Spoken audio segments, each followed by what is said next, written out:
Withdrawing money from Twitter to your bank account is a straightforward process. Follow these steps to ensure a smooth transaction.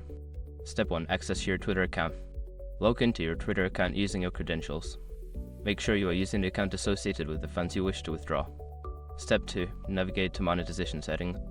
Once logged in, go to your profile and select the settings or monetization section. This is where you can manage your earnings and payment options. Step 3. Link your bank account. In the monetization settings, look for the option to add or link your bank account. Enter your bank details accurately, including your account number and routing number, to ensure proper transfer. Step 4. Request a withdrawal. After linking your bank account, find the option to withdraw funds. Select the amount you wish to transfer and confirm your request. Make sure to review any fees or processing times associated with the withdrawal. Step 5. Confirm and monitor the transaction. Once you've submitted your withdrawal request, you should receive a confirmation. Keep an eye on your bank account to ensure the funds arrive as expected. If there are any issues, refer to Twitter support for assistance.